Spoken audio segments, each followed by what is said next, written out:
IFM News. IFM News. Lokal.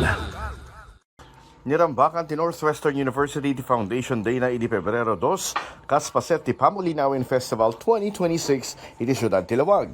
Naangay ti may sa parada, malipod Ilocos Norte Centennial Arena, agingga iti Provincial Capitol Grounds, ang nakipaset digiti na dumatuma a delegasyon, digiti Kolegyo ti Universidad, akadwana digiti nagkarbo of floats. Nangited ti mensahe ni Lawag City Mayor Brian Alcid ti katengaan ti programa. Good afternoon to everyone.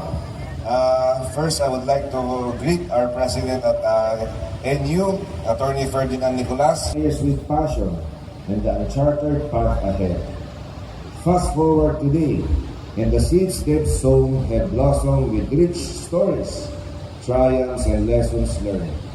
This anniversary is a pause, a moment to gaze upon your history and whisper gratitude to those who made it happen.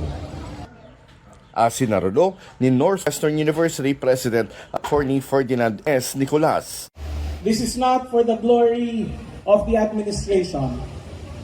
We offer this as our service to each and every student of Northwestern University and to the whole community at large here in Ilocos Norte, here in Lawag City.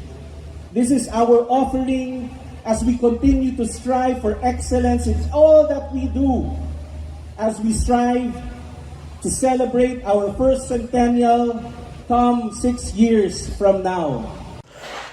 Anang parang ti panagyaman ken panangipateg iti papel ti universidad iti panagduras ti syudad ken probinsya. Ikita ti selebrasyon na nagkaykaysa digiti estudyante, teacher ken administrasyon ti NWU ang mangidayaw iti pakasaritaan ken tuloy-tuloy a kontribusyon ti universidad ti edukasyon ken komunidad.